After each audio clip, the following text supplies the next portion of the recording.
Bueno, le damos la bienvenida a este homenaje a Nietzsche a los 120 años de su muerte, hoy 25 de agosto. Este homenaje organizado por la revista Estantes y Azares, Escrituras Nietzscheanas, y titulado además Máscaras Nietzscheanas, Perspectivas desde Latinoamérica. A continuación, la directora de la revista, Mónica Cagnolini, nos dirá unas breves palabras para introducir la actividad. Te escuchamos, Mónica.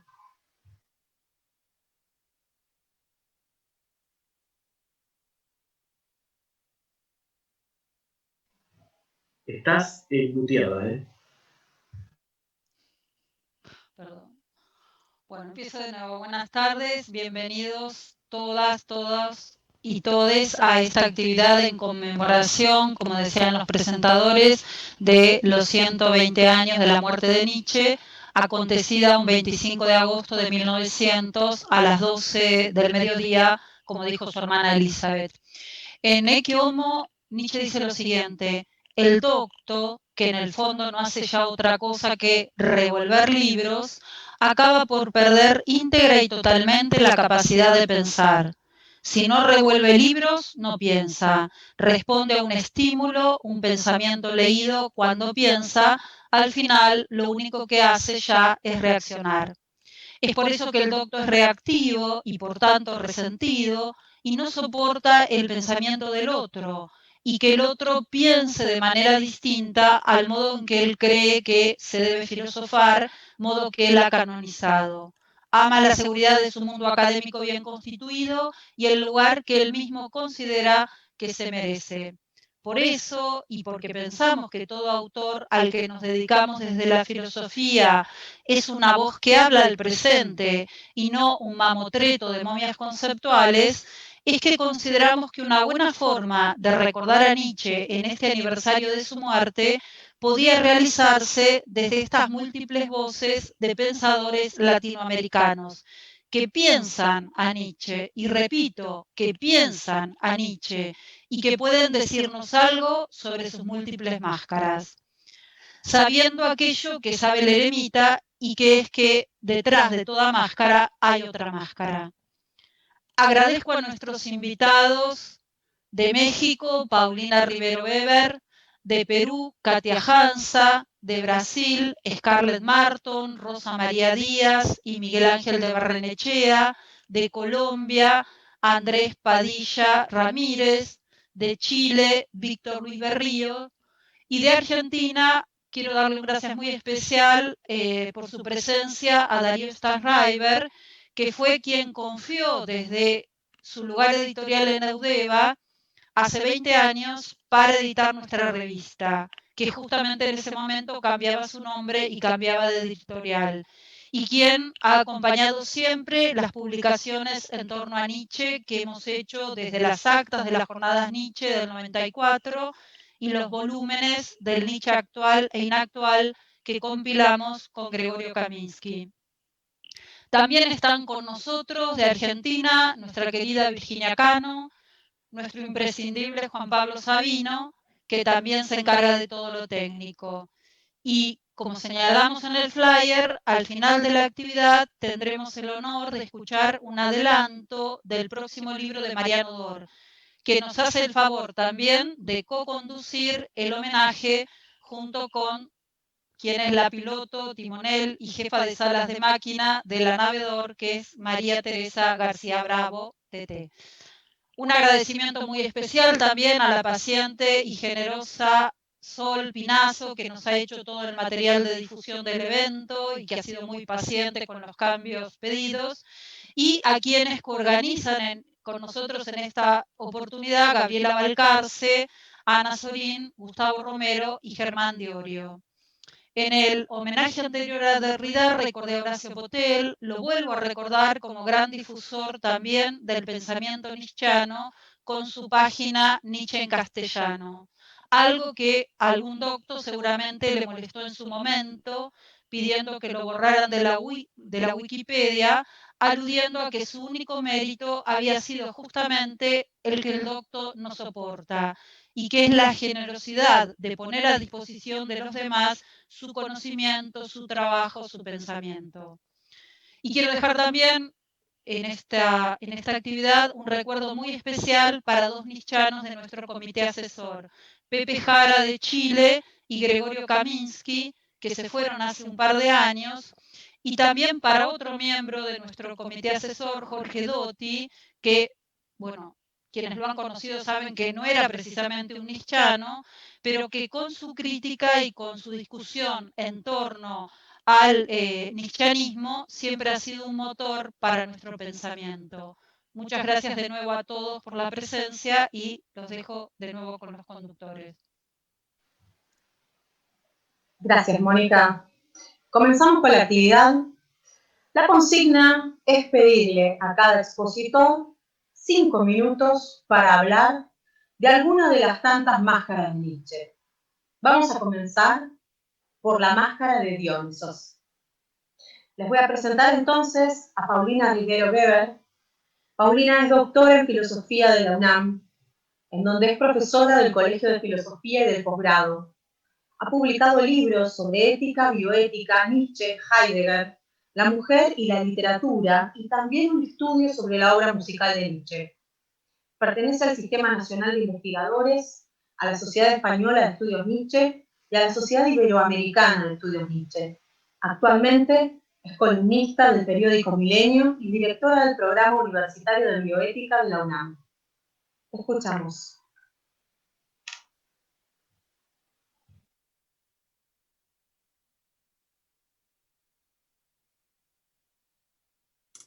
¿Sí me escuchan? Sí, buenas tardes. Bueno, yo voy a, siendo esto un homenaje, presentar extractos del corpus nietzscheano libremente transformados por mí, y comienzo. Todo espíritu profundo necesita una máscara. Aún más, en torno a todo espíritu profundo crecen continuamente máscaras.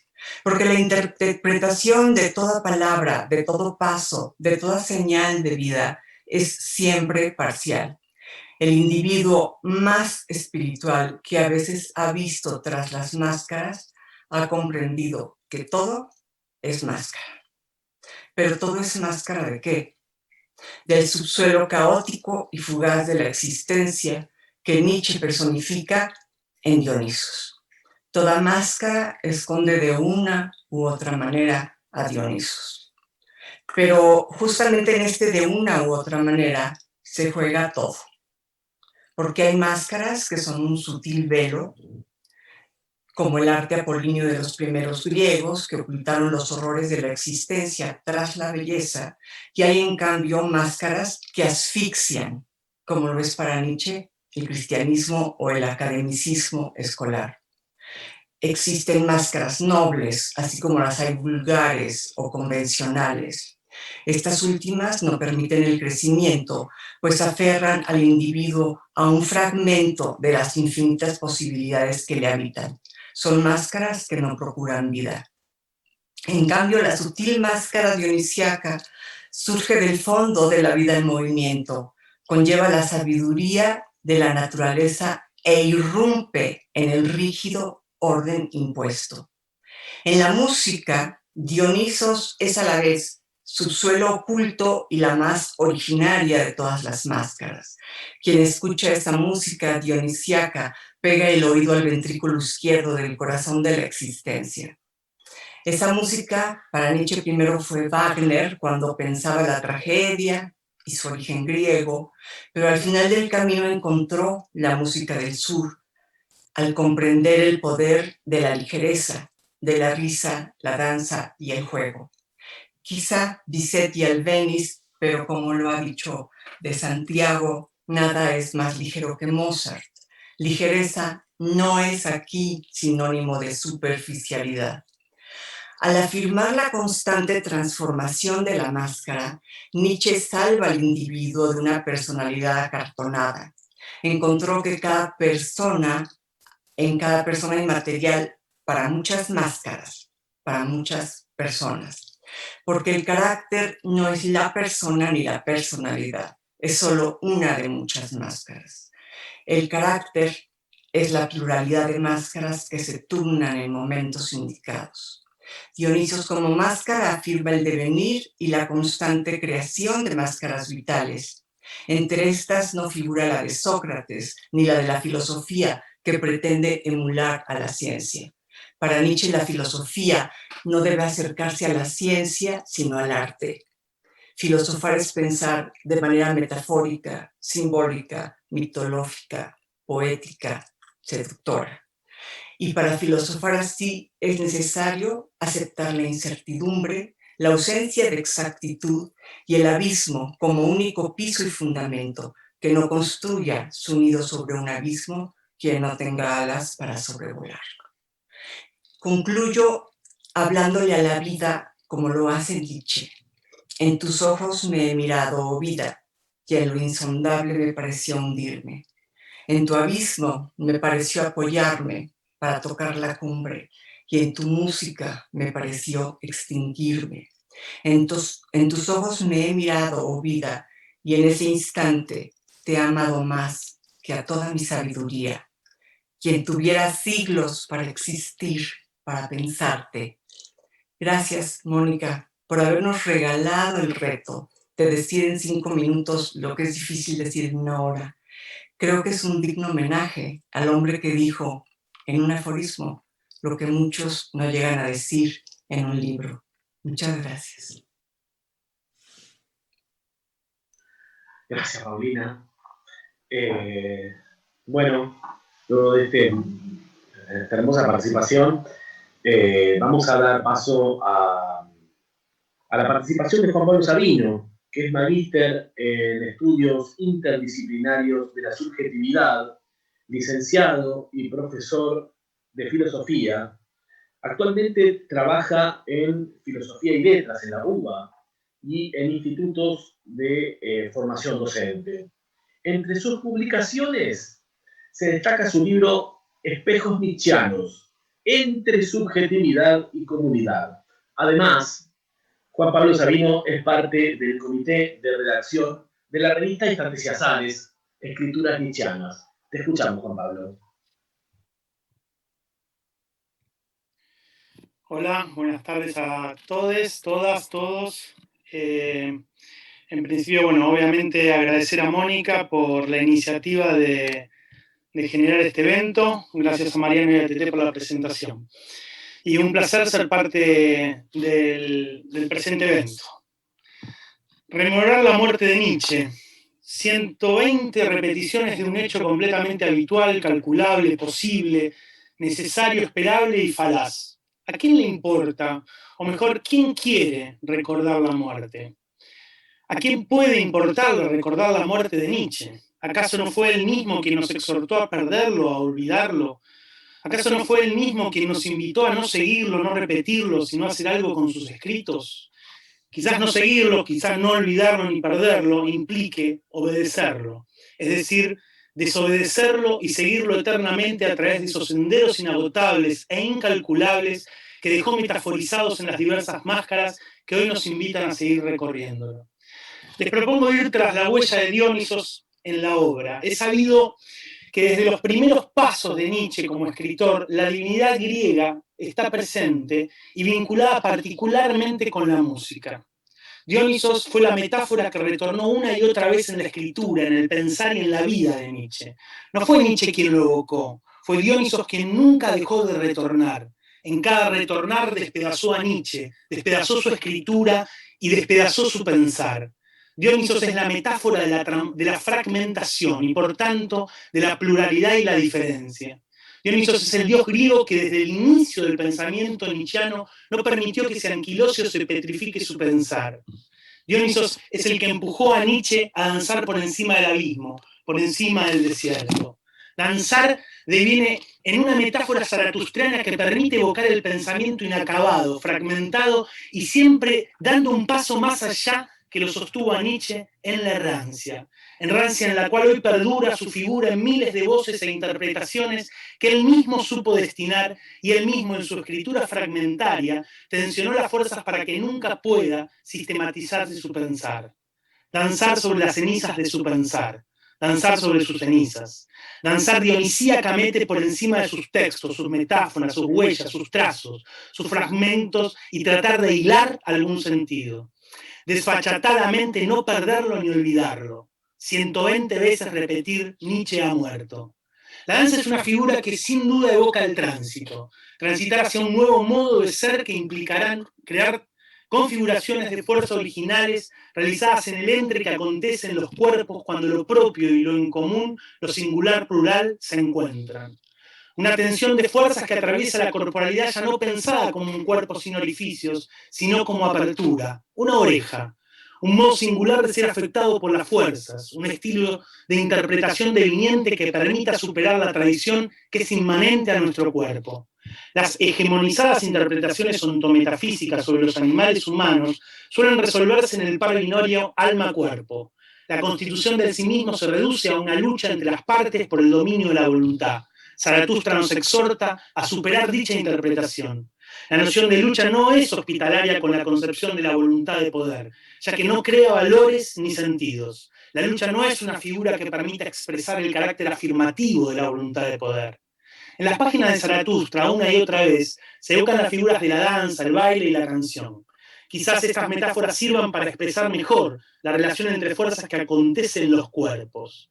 En la metáfora de la danza puede sostenerse como parte de su devenir el momento de la fricción, del conflicto y de la lucha, pero no se reduce a ello. Los momentos de armonía no implican la destrucción del otro, pero tampoco niegan la posibilidad del pólemos. En la danza hay momentos para la guerra, momentos de paz, surge la armonía, pero también acontece el caos. Interpretar la relación de fuerza bajo la metáfora de la danza habilita el juego, el azar y la necesidad, relaciones de dominio y de seducción. Todo fluye entre un compás y otro, entre un paso y un salto, con lentitud y con celeridad. La danza se despliega con toda su fuerza plástica, permitiendo una interpretación estética de la lucha que se establece entre las fuerzas. La danza abre, despliega, juega, es dinámica y es jovial. También puede ser triste, emblemática o trágica. Tiene la potencialidad de transformar el sufrimiento en alegría. La danza tiene ritmo, estilo y pausa. En el Zaratustra aparecen dos bailes en los que el profeta canta y baila con la vida misma. En el segundo canto, aún más que en el primero, puede notarse cómo se establece un juego, una danza de acercamiento, de alejamiento, de amor y de odio, de adulación y de burla, de huida, también de encuentro. Zaratustra ha alcanzado una sabiduría que en el primer canto era asociada directamente con la vida. En cambio, en el segundo canto, la vida no aparta su amor de Zaratustra, mientras él no se aparte de la sabiduría. Zaratustra aprendió a tenerse en pie y a caminar y a correr y a saltar y a trepar y a bailar por encima de todas las cosas. Su alfa y su omega es que todo lo pesado se vuelve ligero, todo cuerpo bailarín, todo espíritu pájaro. Y así es como habla la sabiduría de pájaro, dice Zaratustra. Mira, no hay arriba ni abajo, lánzate de acá para allá, hacia adelante y hacia atrás. Tú, ligero, canta, no sigas hablando. Por ello, Zaratustra le reprocha a los hombres superiores que no hayan aprendido a bailar por encima de sí mismos. Al hombre se le exige danzar por encima de él mismo, dice Zaratustra. En la danza lo que se expresa es el poder afirmativo que necesita un espíritu libre, el león, y más, el ultrahombre. En la danza se pone en juego la fuerza plástica libre y creadora que es Dionisos. En la danza no hay sentido establecido previamente. La única finalidad es danzar. El placentero hacer del baile, el cuerpo librado a la música y al canto para que su fuerza lo atraviese y lo lleve, lo guíe libremente encontrando eternidad en ese sucesivo instante que deviene y se desea que siempre continuamente siga deviniendo una y otra vez cada vez. La danza puede ser considerada como una metáfora privilegiada para presentar simbólicamente el tránsito entre el ser y el estar, entre el estar y el ser. Las fuerzas se aglomeran de una forma y de otra, unas con unas y otras con otras, y vuelven a seducirse y a jugar y a establecer nuevas aglomeraciones y las mismas nuevamente. Todo juego, eternamente el mismo juego, que en su repetición inserta la diferencia, fragmenta el texto del mundo. Muchas gracias.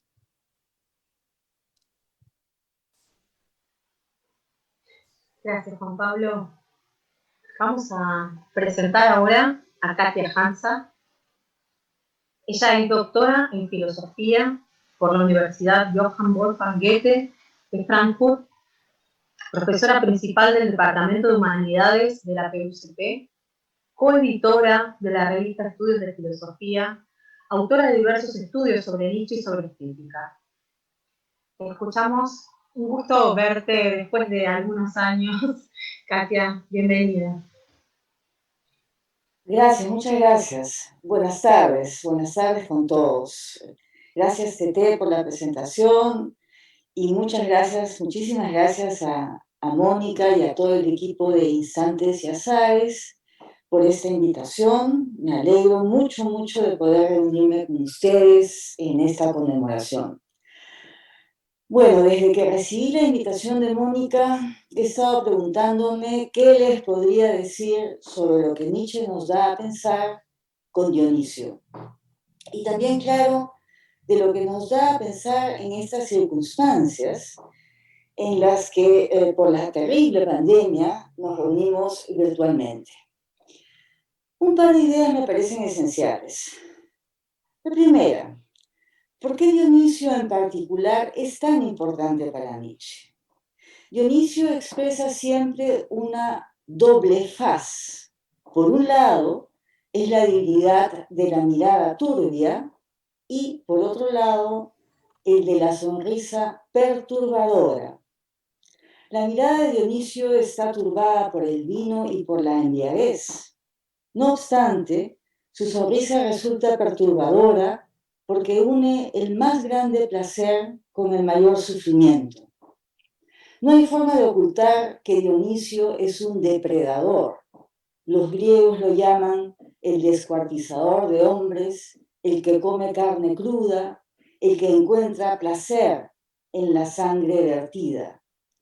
Pero este Dios que se apodera de todos es cruel y violento solo con quienes se le resisten. Por eso es un depredador ambiguo. Descarga su ferocidad en quienes no le reconocen. Castiga con la locura, con el desmembramiento más salvaje y redime con el pie, con el baile, con la potencia que pone en movimiento todo el cuerpo. Bailar es, por decirlo así, una forma de locura, de embriaguez. Ahora, la segunda idea de por qué Dionisio es tan importante para Nietzsche concierne a una cuestión estética y se desprende de alguno de sus atributos. El cómo de su mirada y de su aparición, con máscara, claro está, pero también como bailarín. La mirada de Dionisio es distinta a la de Apolo.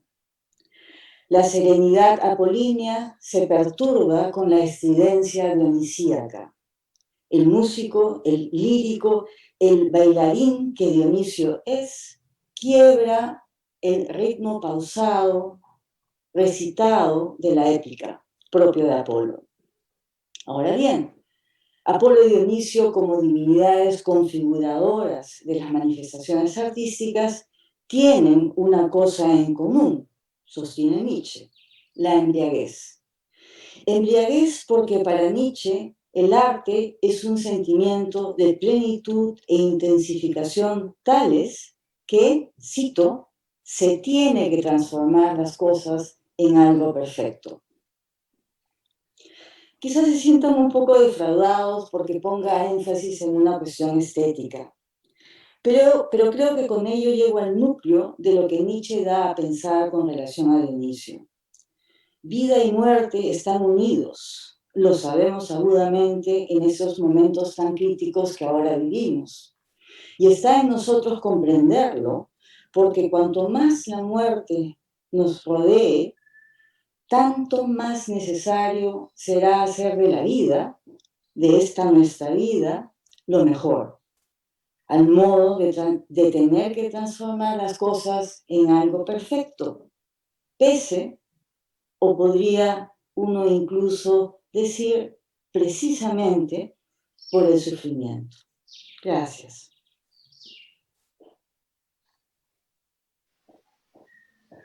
Gracias a vos, Katia.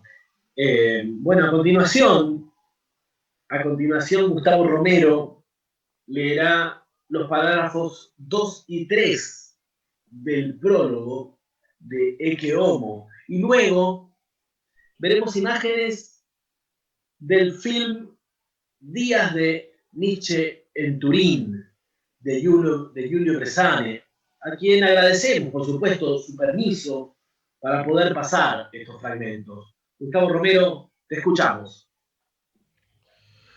Yo no soy en modo alguno un espantajo, un monstruo de moral. Yo soy incluso una naturaleza antitética de esa especie de hombres venerada hasta ahora como virtuosa. Dicho entre nosotros, a mí me parece que justo esto forma parte de mi orgullo. Yo soy un discípulo del filósofo Dioniso. Preferiría ser un sátiro antes que un santo. La última cosa que yo pretendería sería mejorar a la humanidad. Yo no establezco ídolos nuevos. Los viejos van a aprender lo que significa tener pies de barro. Derribar ídolos. Ídolos es mi palabra para decir ideales. Derribar ídolos forma ya parte de mi oficio.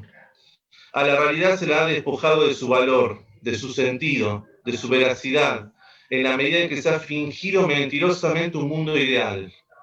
El mundo verdadero y el mundo aparente. Dicho con claridad, el mundo fingido y la realidad. Hasta ahora la mentira del ideal ha constituido la maldición contra la realidad. La humanidad misma ha sido engañada y falseada por tal mentira hasta en sus instintos más básicos, hasta llegar a adorar los valores inversos de aquellos solos que habían garantizado el florecimiento, el futuro, el elevado derecho al futuro. Quien sabe respirar el aire de mis escritos sabe que es un aire de alturas, un aire fuerte. Es preciso estar hecho para ese aire. De lo contrario, se corre el no pequeño peligro de resfriarse en él. El hielo está cerca, la soledad es inmensa. Mas qué tranquilas yacen todas las cosas en la luz. Con qué libertad se respira. Cuántas cosas sentimos debajo de nosotros. La filosofía, tal como yo la he entendido y vivido hasta ahora, es vida voluntaria en el hielo y en las altas montañas. Búsqueda de todo lo problemático y extraño que hay en el existir, de todo lo proscrito hasta ahora por la moral.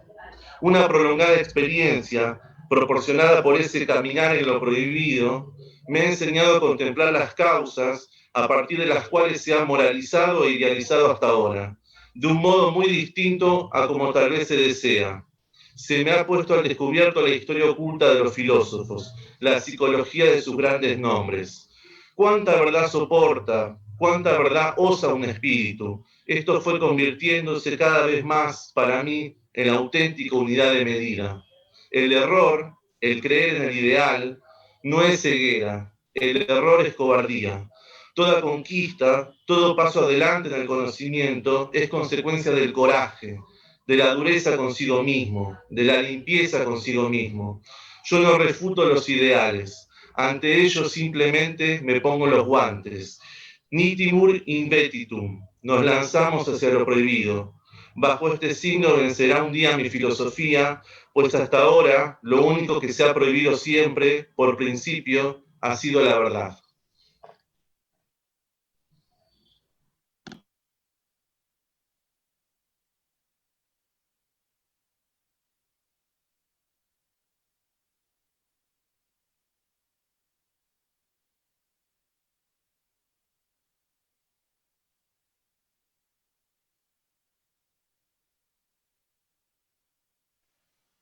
Ahora vamos a ver imágenes de Días de Nietzsche en Turín, ¿no es cierto?, de Giulio Bresane.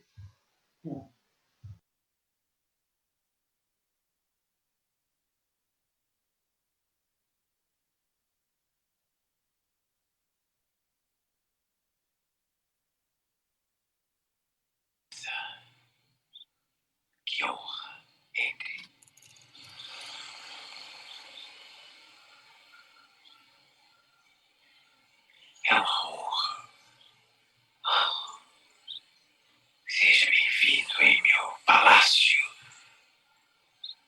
Aqui está a máscara de Dioniso, o meu ídolo de fogo.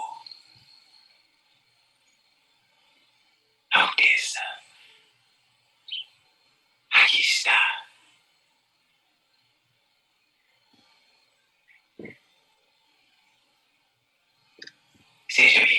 meu palácio. Obrigado. É uma honra. Muito obrigado. Alteza, por favor.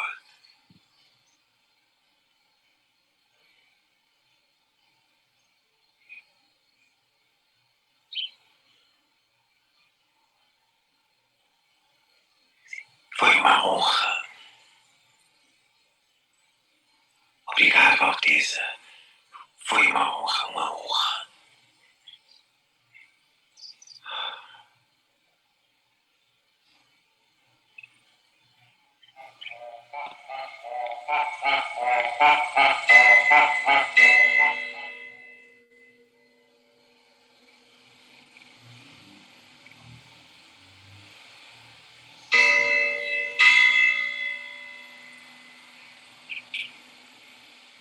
Príncipe Taurinoro.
Maravilla.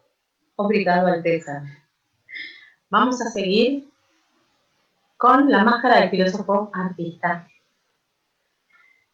Es la segunda máscara y convocamos a participar a Miguel Ángel de Barrenechea, que es profesor titular de la Facultad de Filosofía de la Universidad Federal do Estado do Rio de Janeiro, un Río, autor de Nietzsche e a Liberdade, Nietzsche e o Corpo, Nietzsche e a Alegria do Trágico, organizador de los 6 simposios Assim falou Nietzsche, UFOP y Unirío, y compilador de los libros correspondientes a esos simposios, organizador de las obras da memoria, Filosofía e Saúde, Filosofía e Andanzas y Memoria e Espacio, Trilhas do Contemporáneo.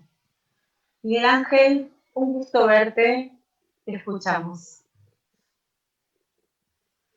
Bueno, Mónica, te agradezco mucho a ti por la organización tan bonita, a los amigos de Instantes y Azares, a Mariano, a Tete, ¿cómo les va? A ver, queridos amigos como Katia, Juan Pablo, y Rosa y Scarlett, es una alegría. Y Rosa, después de Nietzsche en Turín ya no hay más nada que decir, ¿no? Pero yo me voy a animar a hablar un poco de Nietzsche y la máscara del artista, tendré ese coraje. Probablemente yo mezcle un poco el habla en portugués y en español y ustedes me van a entender. Y yo voy a hablar un poco cómo Nietzsche, en la máscara del artista, me ayudó a entender esa cuestión dicotómica del bifronte. Esa dicotomía Brasil y Argentina. Y particularmente, Mónica, quiero hablar cómo convivió en mí la máscara del actor y del filósofo. Máscaras que escribí desde muy joven y que me han acompañado hasta ahora. Y en Nietzsche encontré muchos estímulos para ese caminar alegre, afirmativo que me permitió afirmar todas las instancias vitales por más duras que fuesen. Soy profesor de filosofía aquí en Brasil, fui en La Plata, fui actor, soy de Río de Janeiro y de La Plata. Y voy a, realmente mis comienzos en La Plata, en mi biblioteca encontré 3 libros marcantes. Uno era Instantes, Hombres y Engranajes, de Ernesto Sábato, que me impactó al hablar de un hombre masificado, cosificado. Después fue a Náusea de Sartre, a los 15 anos, imagina, lendo Sartre a náusea, do mundo sem sentido, absurdo. Otra cosa fue leer O Zaratustra, fue un libro curioso. En la época yo no entendía casi nada, me parecía prácticamente una pieza de comedia. Me causó mucha gracia, por ejemplo, la escena en que se sube el enano a los hombros de Zaratustra y él intenta sacarse ese peso más pesado. Frases como fidelidad a terra, morte de Deus, corpo como grande razón, me instigaban, mas yo no entendía muy bien. Una escena, la escena más impactante y marcante en toda mi vida, y hasta cómica, fue la prédica de Zaratustra en la plaza del mercado, llamando la atención para la venida del ultrahombre, del hombre, que iría a transvalorar valores y afirmar la vida. Y por otro lado, él hablaba del último hombre, el hombre mediocre, sin pasiones, sin deseos. Y para la perplejidad de Zaratustra, ese hombre de la plaza del mercado dijeron: queremos el último hombre, llévate el superhombre, el ultrahombre. Eso me marcó mucho. Hago un salto y 6 años después estudié en la Facultad de Filosofía de la Universidad de La Plata con Emilio Esquiú, El nacimiento de la tragedia. Y me acuerdo que cuando Emilio citaba Polo, la facultad de 47, 7 y 8 se iluminaba y todo se encendía, se tornaba forma, equilibrio, armonía. Ya cuando él lembraba Dioniso, era como si nos tomase una horda, una multitud dionisíaca de bébados. Finalmente, Emilio concluía describiendo la teoría como síntesis apolíneo-dionisíaca, en donde el metro y la desmedida, el vino y la claridad se encontraban. Voy a dar un salto y voy a los años 80, cuando yo fui ayudante de estética del profesor Emilio Esquiú, y a la mañana yo daba aulas de filosofía y a la tarde tomaba el antiguo Río de la Plata, el ómnibus, y iba a la capital para hacer teatro con los platenses, también platenses, Lito Cruz y Carlos Moreno. O sea que en esa época mi vida era una alternancia entre la mañana filosófica y las noches teatrales. Pero hubo 2 hechos que coloco absolutamente sintéticos para mostrar cómo se llegó a una forma de ecuacionar esa. En un final de viaje, viniendo de Río de Janeiro, exactamente después de Rock in Rio, en Uruguayana, Nietzsche y la verdad. Y me impactó mucho un pensador que cuestionó tanto la verdad, el conocimiento, etcétera, que falaba de la verdad. Y otro hecho, que lo voy a presentar muy sintéticamente, y a todos los argentinos, y todos los jóvenes, y no tan jóvenes, les va a llamar la atención y en otro momento lo voy a desdoblar. Cuando volvía de ese viaje, llego a La Plata, y Sergio Martínez, que era el actor que encarnaba Patricio Rey, en el que fue después famoso conjunto de Los Redondos, que hacía Patricio Rey y Los Redonditos de Ricota, me convocó para actuar esa noche. Bueno, esa actuación marcó mi vida y en otra oportunidad voy a explicar qué aconteció con esa actuación y con ese grupo. Después del 87 me radiqué en Brasil y como Mónica dijo, yo trabajé y hice libros sobre Nietzsche y la verdad, Nietzsche y el cuerpo y Nietzsche y la alegría de lo trágico. Nietzsche siempre me acompañó, animó mis lecturas sentidas y pensares. Su filosofía trágica sempre me permitiu encarar até as mais medonhas situações resistentes, conjugar arte e filosofia, fazer da vida uma obra de arte, construir cada momento que pasa, habitar lo que acontece sin promesas para mañana. Y la teoría del eterno retorno, que siempre me causó dificultades en la lectura de Deleuze, por ejemplo, él dice, ocupar cada acto como se quiere el eterno retorno de cada acto. Esto es, como el niño de Zaratustra, ser una afirmación, un sí sagrado, inocencia y esquecimiento.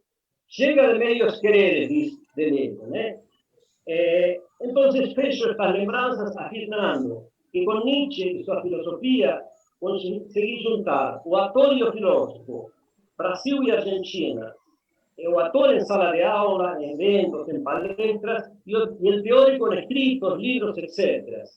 Actuar, pensar, Brasil, Argentina, bella experiencia, fragmentos, máscaras que no se constituyen en una identidad o un rostro fijo, que no me puede definir como el autor argentino-brasileño o el teórico platense carioca. No, me mantienen en el flujo, en la multitud. Finalmente quería pedir a todos los colegas latinoamericanos y a todo el mundo que nos ayuden, que no se olviden de Brasil, no esquezan de Brasil en ese momento, no se olviden de Brasil en ese momento de pandemia que ataca particularmente aquí en Brasil, está muriendo mucha gente, a toda América Latina, y quería decir que el arte y la cultura aquí en Brasil están en un momento de descrédito, están restringidos, todas las manifestaciones culturales. Entonces les pido que no se olviden de Argentina, de Brasil y de América Latina. Testemunhemos juntos, lutemos juntos pela arte, pela filosofía, pela cultura. Defender a vida. Defendamos a vida, lutemos contra a morte. Muchas gracias. Obrigado.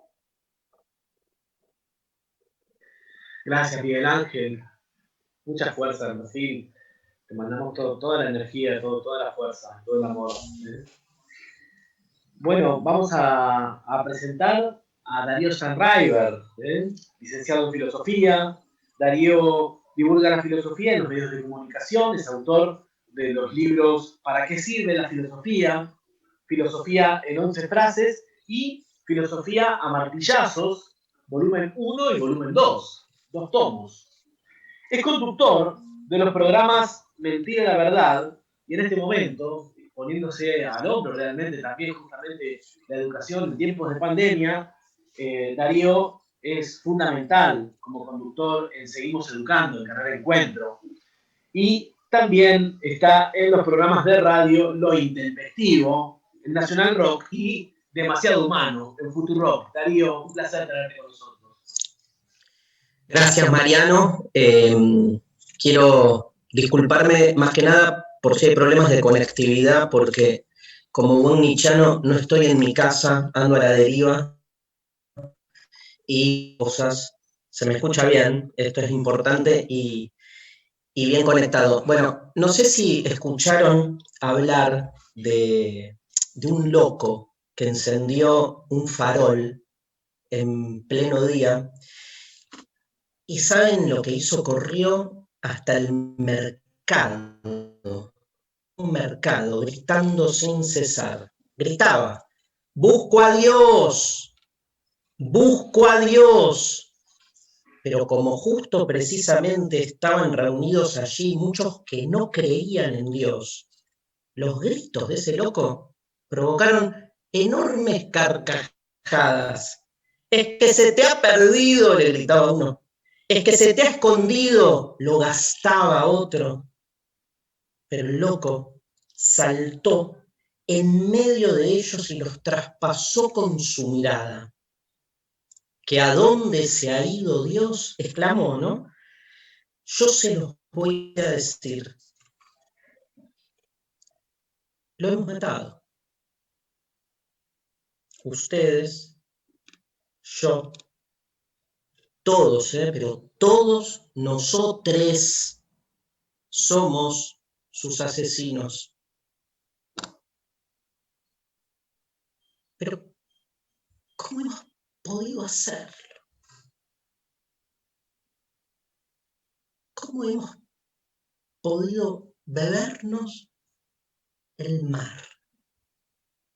¿Quién, pero quién nos ha prestado la esponja para borrar el horizonte?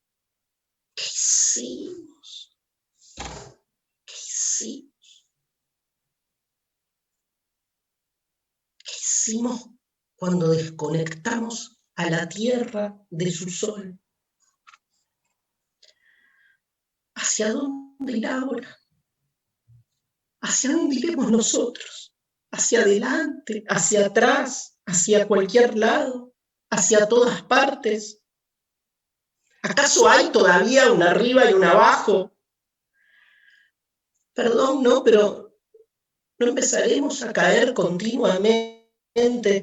¿No nos volveremos errantes a través de una nada infinita? ¿O no sienten que hace cada vez más frío? ¿O no nos damos cuenta que cada día es cada vez más de noche? ¿No oiremos todavía el ruido de los sepultureros que entierran a Dios todas las mañanas? ¿No nos llegará el olor de la putrefacción divina? Perdón, pero nuestros dioses, mierda, también se pudren. Dios ha muerto. Dios está muerto. Y todos nosotros lo hemos matado. ¿Cómo podremos consolarnos ahora nosotros asesinos entre los asesinos?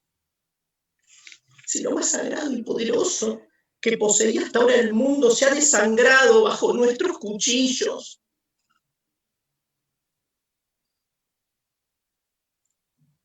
¿Quién nos lavará esta sangre? ¿Con qué agua podremos purificarnos? ¿Qué ritos expiatorios, qué juegos sagrados tendremos que inventar? ¿No es la grandeza de este acontecimiento demasiado grande para nosotros? ¿No tendremos entonces que volvernos nosotros, los nuevos dioses? Saben que acá el loco se cayó y volvió a mirar a todo el auditorio y posta que todo el mundo estaba callado y lo miraba perplejo. Finalmente agarró el farol, lo arrojó contra el suelo, lo rompió en pedazos y el farol se apagó. Miró y dijo: vengo demasiado pronto. Todavía no es este mi tiempo. Parece que el loco entró aquel mismo día en varias iglesias y conducido al exterior, obvio, e interpelado, contestó siempre y repetidamente esta única frase: ¿qué son ahora todas estas iglesias sino las tumbas de Dios?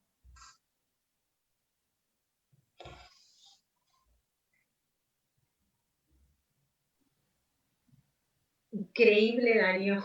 Muchas gracias por ponerle la voz a esos pasajes nietzscheanos. Es muy hermoso y conmovedor, muy hermoso y conmovedor. Gracias.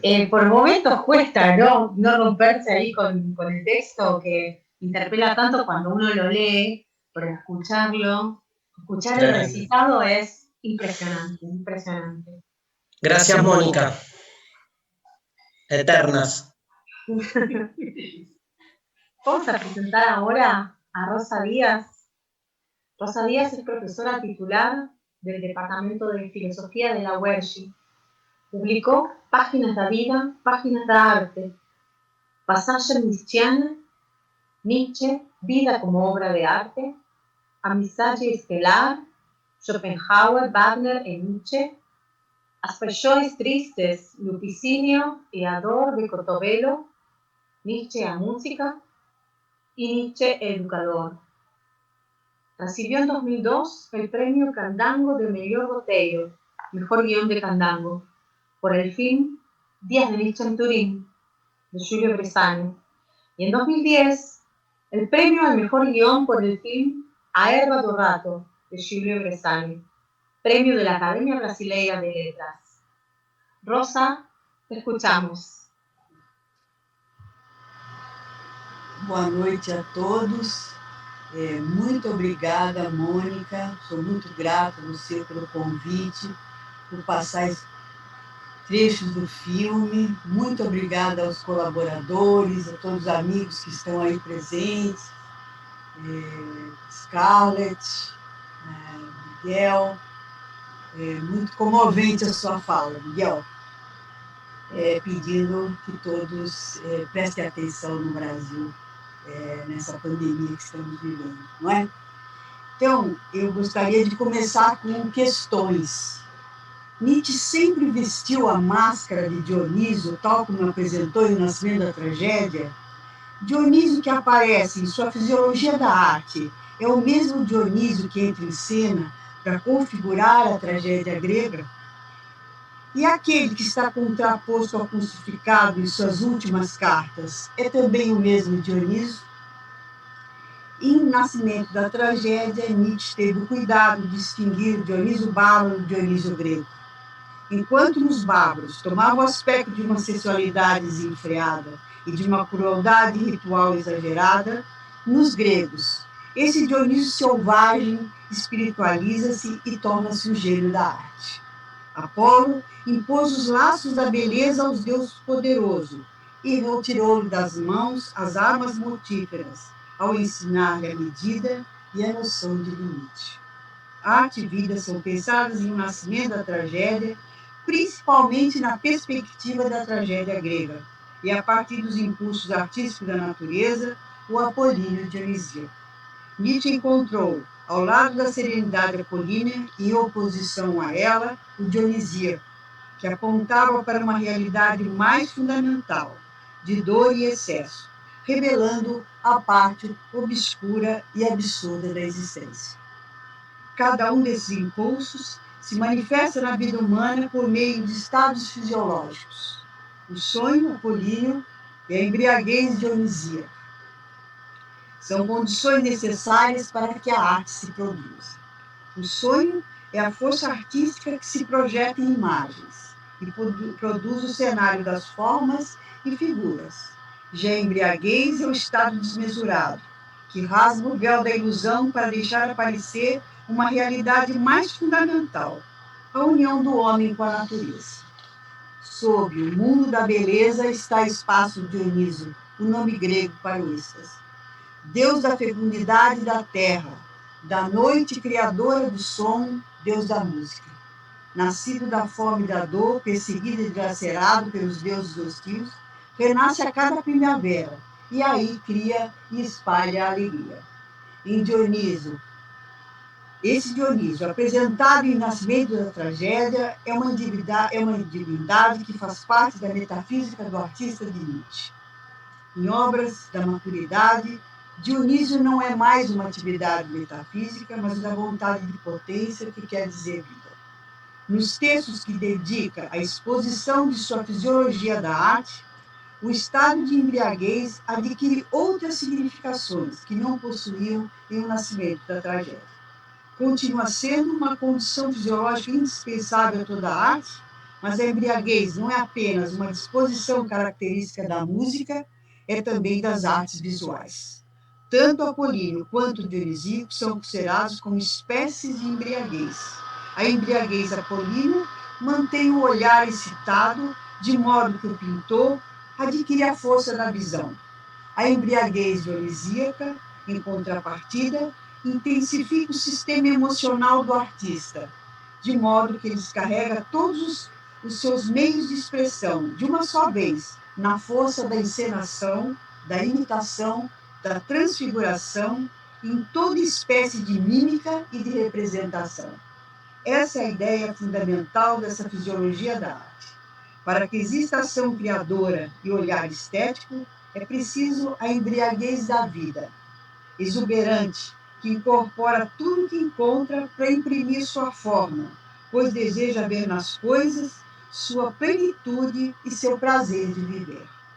Em Crepúsculo dos Ídolos, diz Nietzsche não conhecer simbolismo mais elevado que o simbolismo grego representado por Dionísio, o mais profundo instinto de vida, aquele voltado para o futuro da vida. Diz ainda ser o último discípulo do filósofo Dionísio e mestre do eterno vivetor. Já em suas cartas, no final da vida produtiva, quando assina Dionísio versus Crucificado, o que está em pauta é o fato de ele estar atravessado por todos os nomes da história e no ciclo do retorno ter sido ele mesmo Dionísio na Grécia. Muito obrigada.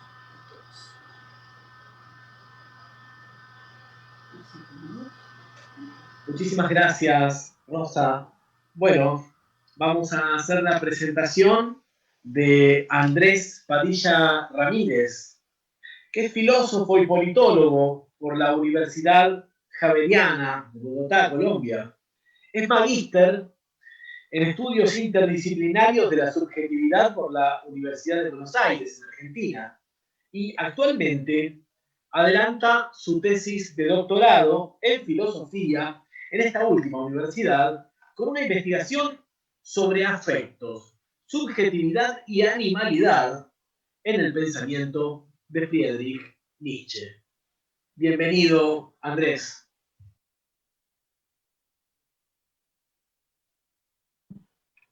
Hola Mariano, hola Tete, muchas gracias por la presentación y muchas gracias a Mónica por la invitación. No quisiera comenzar sin nombrar los dolorosos momentos que vive Colombia en este momento debido al recrudecimiento de la violencia y las masacres hacia la población civil que vienen presentándose en el territorio nacional en el último mes. Filósofos artistas, jugarse una y otra vez la piel. Púa, piel endurecida. Esclerodermos, sedimentación de queratina que acaba en repulsiva punta aguda. Púa, variante latina de pugio, puño, puñal. Mantenga su distancia, dicta el imperativo. Rigidez, endurecimiento, defensa extrema. Perspectivas hechas púa. Vidas escleróticas, esclerotizantes, esclerotizadas. Vivir como erizos. Aversión histérica al contacto, a lo que rompe el soliloquio. El incesante reconocimiento especular de algún yo que quiere perpetuarse siempre idéntico. Rechazo repelente a la llegada incómoda de algún otro. También hostilidad radical al arribo y a los golpes que anuncian, abro comillas, el nihilismo está a las puertas. ¿De dónde nos llega el más inquietante y siniestro de todos los huéspedes? Cierro comillas. Nihilismo, los valores se desvalorizan, se viven a zozobra, sin respuesta a cualquier para qué. Despliegue de púas que anhelan resguardar lo que se es, lo que se valora y cómo ha de hacerse cada hacer. Estar dispuesto a arrasar a quien difiere, la experiencia marcada con sangre en la piel de todo extranjero, avasallar su peligrosidad.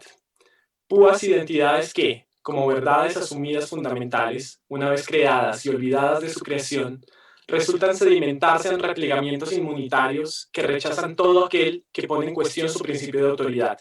Resuena la bota marcial, los modos paramilitares y el deseo fascista. Sí, también hay deseo fascista. Jerarquías ontológico-axiológicas vitales que se anhelan perennes para sostener y conservar los férreos regímenes y las correctoras ortopedias. Ortopaideas, correctas, pedagogías y conformaciones, modelos normativos, normalizantes.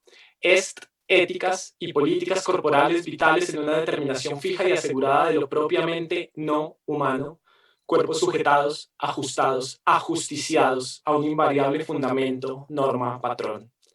También púas como las de los erizos schopenhauerianos, que calculan cuánto del otro es deseable permitir en cercanía. Asimilaciones, apropiaciones culturales, acuerdos desactivadores de la inquietud. Voces irritantemente tan actuales como emprendedoras. Las experiencias nos enriquecen, capitalicemos toda vivencia, pongamos en el mercado nuestras verdades, nuestros modos de vida. Privaticemos, despoliticemos las crisis, depresiones y sus terapias sanaciones. Lo personal es político, reducido y anulado en lo político es lo individual. Finalmente, aseveran, quien es pobre lo es porque quiere, arribo e invocación de alguna intencionalidad mágica. El espíritu libre es la figura del martillo que rompe una y otra vez con las sedimentaciones exacerbadas, con las formaciones naturalizadas, con la púa rechazadora, masacradora de todo aquello que no se subyugue a su monótono etos, a su eficacia normalizante de autoridad suprahistórica, hacia la violencia del monótono teísmo, en su afán de perpetuar un statu quo, es a quien se dirige la guerra sin pólvora ni miembros dislocados del martillo, el león rugiente que se enfrenta ante los imperativos inscritos en las escamas, costras, mallas de coraza militar del dragón.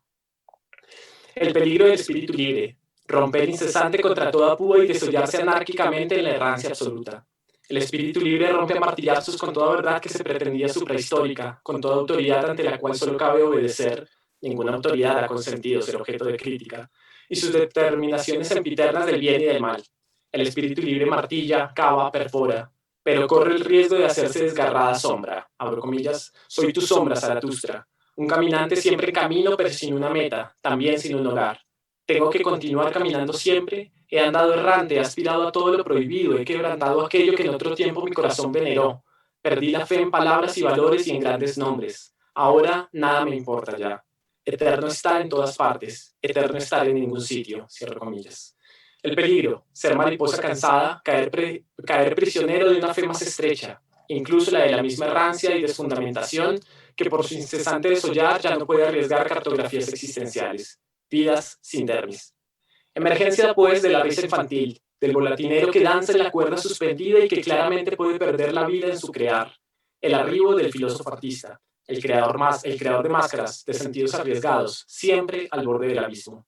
Las máscaras nietzscheanas están hechas de piel, claro, se incorporan, se hacen carne, recubren, protegen y dan forma a diversos modos de vida, pero no pueden ser nunca ni rostros fundamentales por fin descubiertos, ni caretas de apropiación cultural adquiridas mercantilmente. Las máscaras creadas, creaciones lo que puede el filósofo artista y no el espíritu libre del martillo, siempre son pieles que están arrojadas y arriesgadas al desgaste, al tránsito que las agrieta, a que otra piel vaya creciendo bajo y expulse a la anterior en espera de que en algún momento a su vez sea expulsada. Abro comillas, el rechazar, un gasto. ¿No tendría yo que convertirme en un erizo? Pero tener púas es una dilapidación, incluso un lujo doble, cuando somos dueños de no tener púas, sino manos abiertas. Cierro comillas. Desmarquemos a Nietzsche de la autoayuda o la sanación. No hay un yo a quien salvaguardar, no hay un sujeto esencial que proteger. Los terremotos por perder la piel o la casa son condiciones de posibilidad de otras casas y pieles que también se partirán y mudarán. También creamos nuestros dolores futuros, nuestros duelos siempre por venir de categorías, valoraciones, cartografías vitales. Una filosofía de filósofo artista no se convierte nunca en refugio seguro. Una voluntad exclusiva de salud es tan decadente como paramilitar. No capitalizamos los temblores de tierra, las crisis. Todo es susceptible de ser capitalizado, hasta los espacios que se enuncian más radicales. Fuga continua, pues, nietzscheana, de la tonalidad afectiva que mercantiliza y captura. Duelo de pérdida y vuelta a la carpintería habitacional. Los filósofos artistas aman el mar, arrojarse y navegar en él, pero no son odiseos, sistematizadores ni colonizadores, Robinson Crusoe. No son erizos de mar ni de tierra, enrollamientos y replegamientos en bolas de púas ante cualquier amenaza. Las nietzscheanas manos abiertas, las casas siempre arrojadas a su inundación. Yo no me construiría ninguna casa, dice Nietzsche, y forma parte de mi felicidad el no ser propietario de una casa. Pero si tuviera que hacerlo, la construiría adentrándose en el mar. Quisiera tener algunos secretos en común con este hermoso monstruo. Muchas gracias.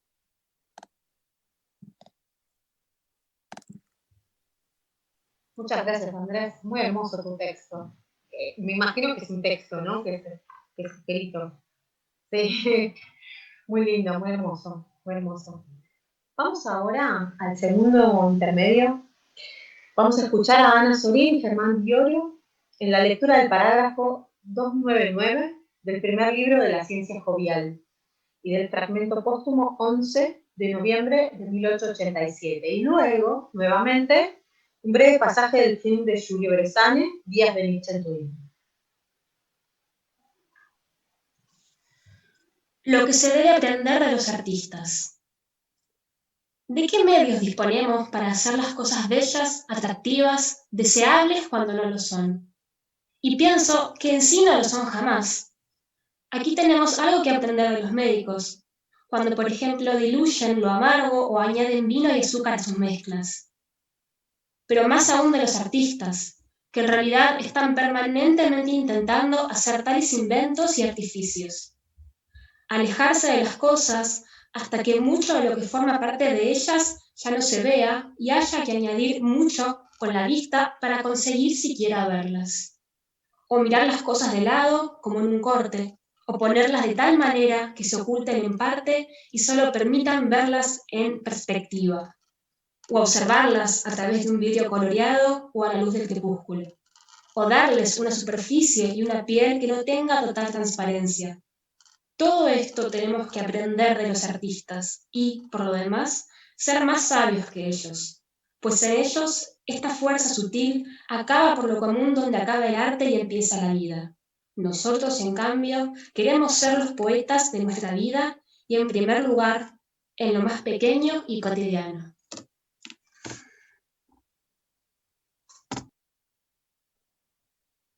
La concepción del mundo que se encuentra en el trasfondo de este libro es singularmente siniestra y desagradable.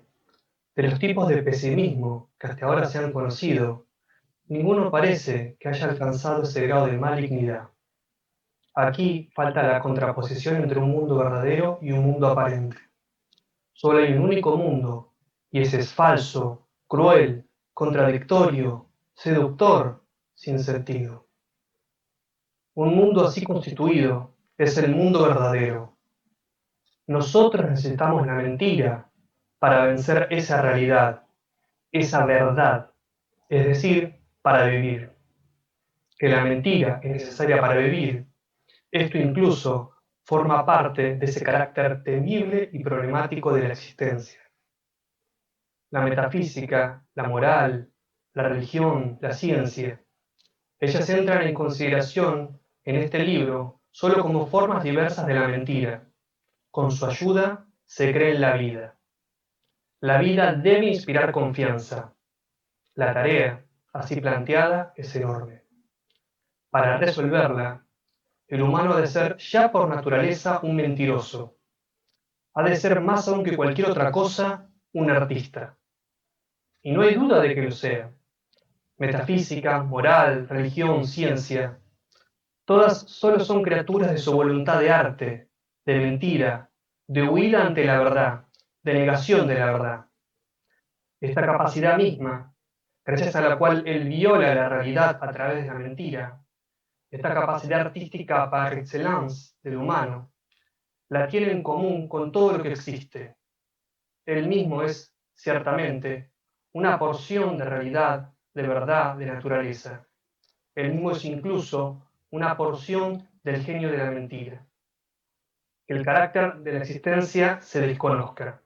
Esa es la más profunda y la más alta secreta intención de la ciencia, la religiosidad, la artisticidad. Nunca ver muchas cosas, ver falsamente muchas cosas, añadir muchas cosas a las que se ven. Oh, cuán inteligente se es donde se está muy lejos de tenerse por inteligente. El amor, el entusiasmo, Dios, ruidosas finuras del extremo autoengaño, ruidosas seducciones para vivir. El instante donde el humano resulta el engañado, donde vuelve a creer en la vida, donde se ha superado la astucia. Oh, cómo eso entonces lo hincha. ¡Qué delicia! ¡Qué sentimiento de poder! ¡Cuánto triunfo artístico en el sentimiento de poder! El humano ha vuelto a ser una vez más señor de la materia, señor de la verdad. Y siempre que el humano se alegra, siempre es idéntico en su alegría. Se alegra como artista, se disfruta como poder. La mentira es el poder. El arte y nada más que el arte. Él es el gran posibilitador de la vida, el gran seductor para la vida, el gran estimulante para vivir.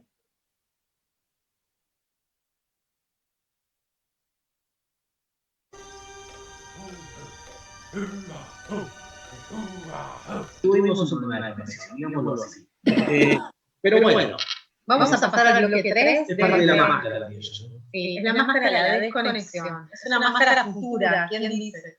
Bueno, en nuestro tercer bloque estamos tratando de pensar desde una perspectiva latinoamericana en este homenaje a los 120 años de la muerte de Nietzsche, en este tercer bloque decía La máscara del ultrahombre.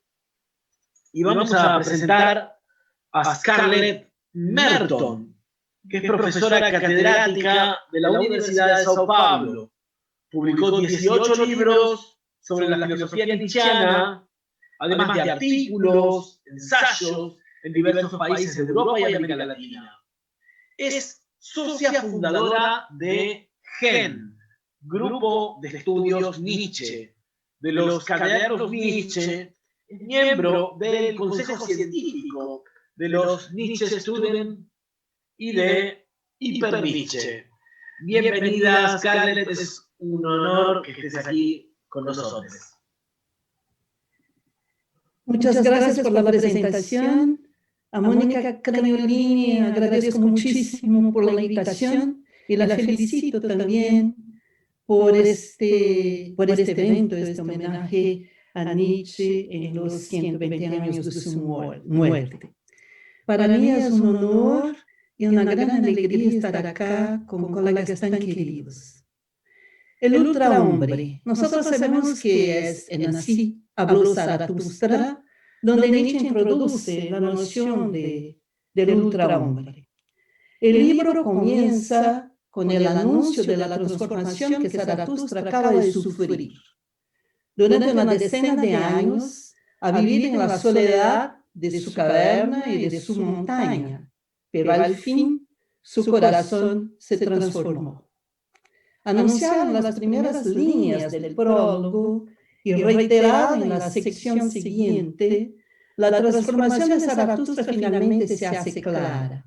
Su causa radica en el conocimiento de la muerte de Dios. El dualismo de los mundos, que constituye un rasgo esencial de nuestra cultura, ha sido inventado por el pensamiento metafísico y por la religión cristiana, devaluando este mundo en nombre de otro mundo que sería esencial, inmutable y eterno. La cultura socrático-judeo-cristiana se convierte en nihilista. Es por tanto la muerte de Dios la que hará posible a Zaratustra hacer la travesía del nihilismo.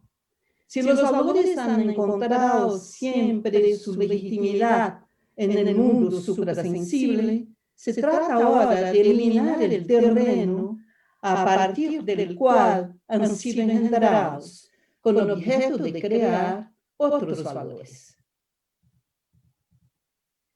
Humanos, demasiado humanos, los valores establecidos han surgido en un momento dado, en un lugar determinado. Y no importa ni en qué momento ni en qué lugar, nuevos valores podrán ser creados. Es la muerte de Dios lo que permitirá a Nietzsche abordar el proyecto de la transvaloración de todos los valores. Después de haber estado hastiado de su sabiduría, Zaratustra debe descender hacia el valle para frecuentar de nuevo a los hombres. Habiendo evocado en su bajada la muerte de Dios, llega entonces a la ciudad.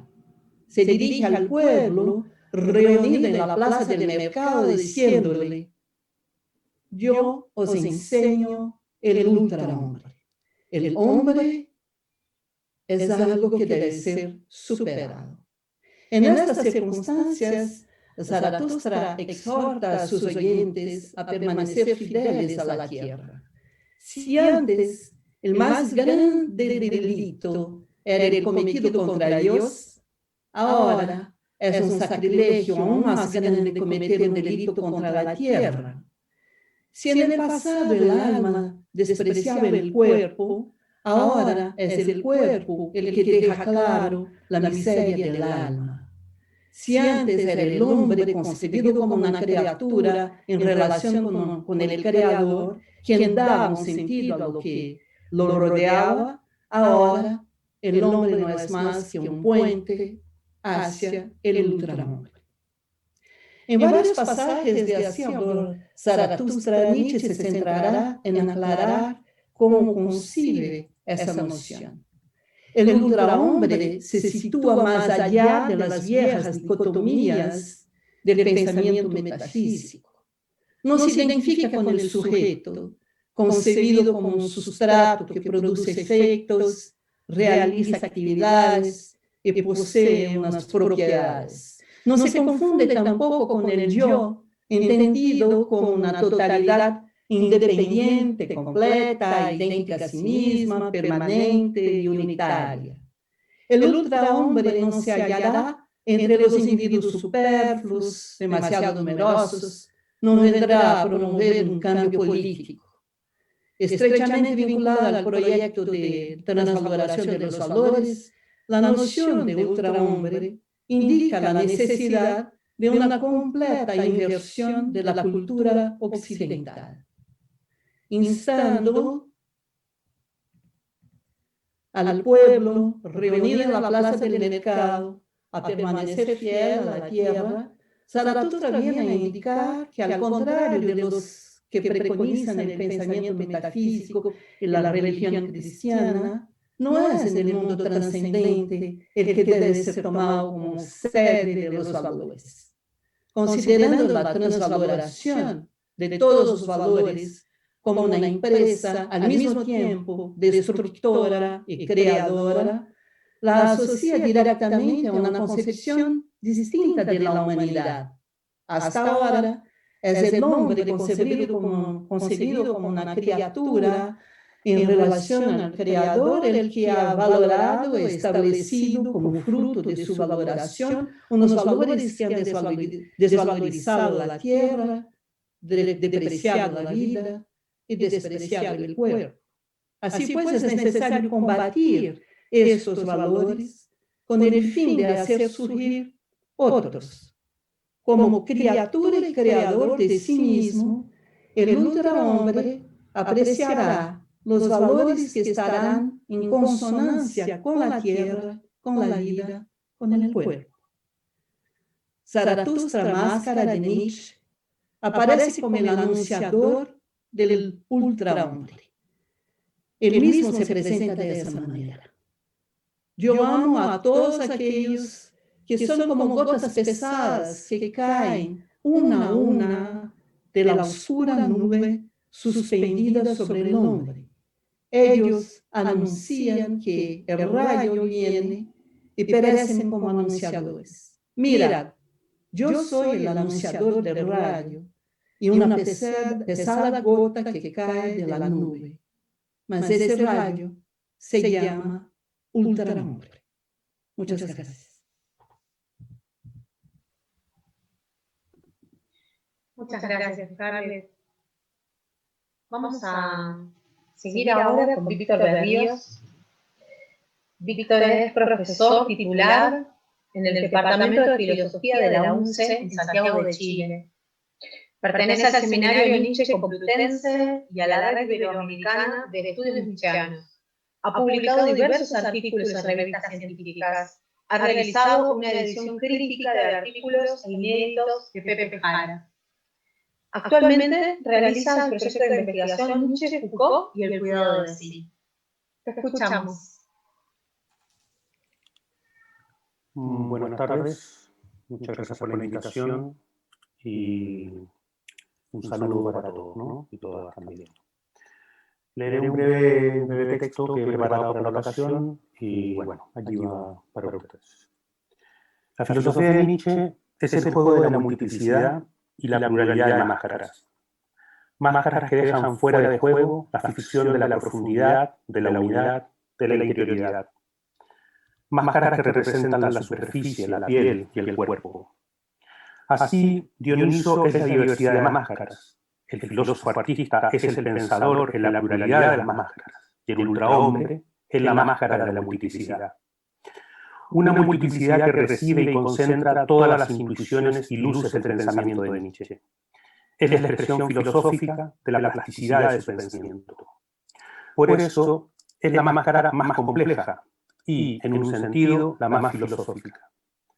No puede comprenderse la máscara ultrahombre sin el acontecimiento de la muerte de Dios ni del nihilismo, como tampoco del saber abismal del eterno retorno y de la voluntad de poder.